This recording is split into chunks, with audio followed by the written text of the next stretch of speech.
Benvenuto a un nuovo video didattico. Oggi parliamo di crescendo e di quello che succede dopo il crescendo. Ci sarà un climax? Che succede? Ogni orchestra racconta modo suo. Io ti propongo alcune considerazioni, ma come sempre il tutto dopo la sigla.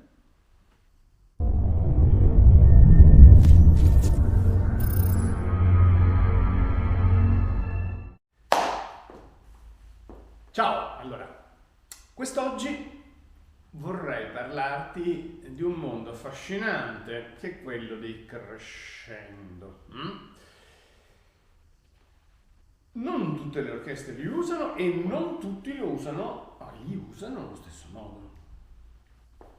Io vorrei partire da un brano molto famoso di De Angelis, Paradiso, e fare qualche considerazione, capire che cosa ci può aiutare per prevedere la fine del crescendo. E poi ti farò anche un altro esempio. Allora, quello che hai sentito un attimo fa era il momento classico in cui cresce, e in questo momento stoppa, congela, no? De Angelis. Ma il tutto è raccontato anche prima. Come fa De Angelis a raccontarci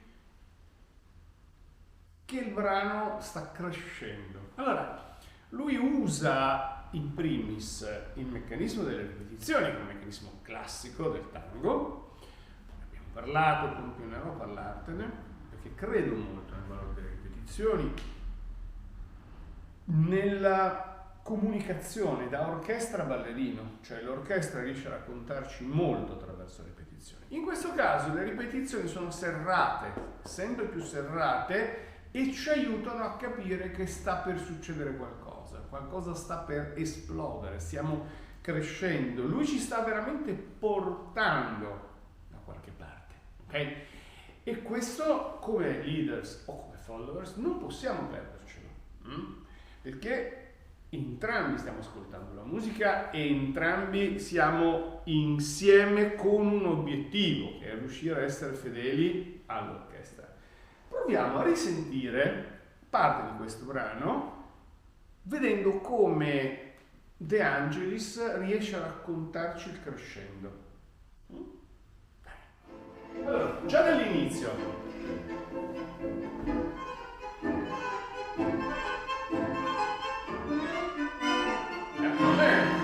comincia già a dirci dall'inizio questa cosa, vedi qua, continua a raccontarcelo.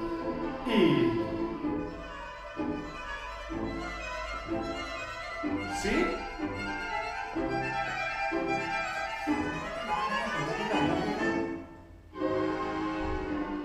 Ritornate un pelo di quiete, ma non trova. Senti che riprende la proposta. Domanda e risposta. Domanda, risposta, domanda. Qualcosa vuole in pentola, no? Lo senti? Eccoli qua. Va.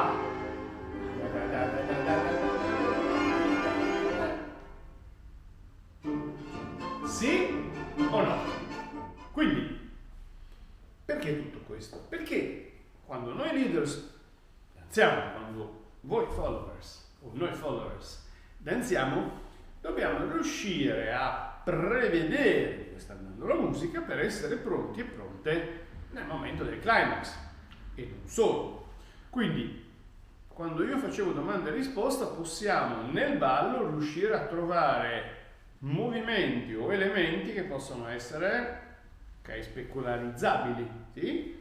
Uno di qua, uno di là, uno di su, uno di giù, cioè ci sono 1000 possibilità per rendere domanda e risposta, ok?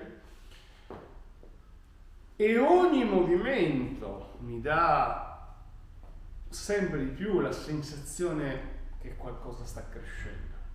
Che fare quando poi esplode e c'è il momento di climax? L'idea è di riuscire a trovare una posizione in cui il mio corpo possa restare una posizione importante, no? Una posizione così, funzione, in cui io possa marcare, sottolineare quel momento. Ce ne sono un tot, che dipende anche se sei leader o sei follower, su una posizione in cui tu sia potentemente presente. Se sei ballerina potresti utilizzare questo, ma lo stesso voleo puoi congelarlo, ok? Sono n possibilità, un gancio congelato, per esempio, sì? Ma ci devi arrivare e stare, ok? E se non cogli che sta crescendo non funziona, sì? Cioè, l'obiettivo di questo video è abituarci a riconoscere come le orchestre ci raccontano un crescendo con un obiettivo, quello di arrivare a un climax, e il climax non posso perdermelo. Sì o no? Riascoltiamo un attimo questo.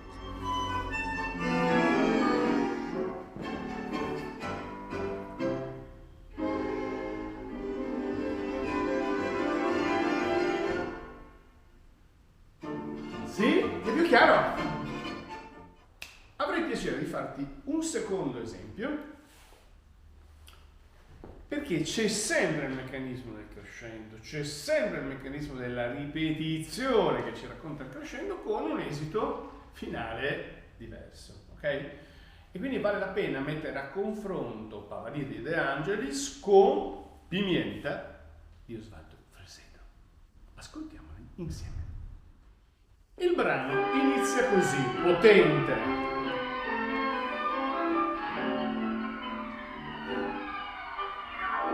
Quindi già hai un'idea, no?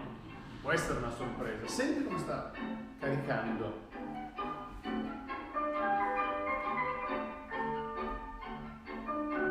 E inizia.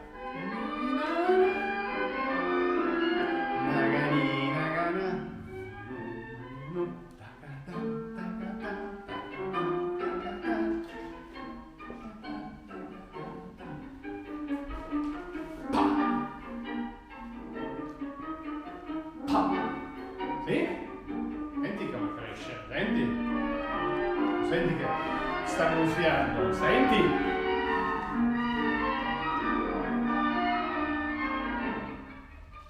Ok? Da qui è prima della tempesta, no? Senti che... E arriva,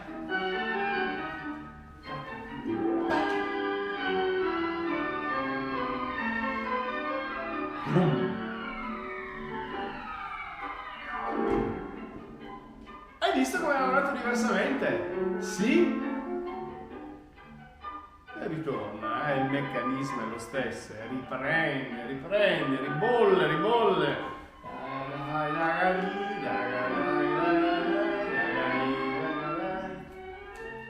Sì.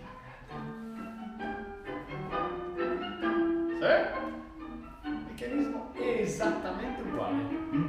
Vedi che cresce. Sì? Magari sempre di più. Poi c'è un momento in cui prepara, tiene.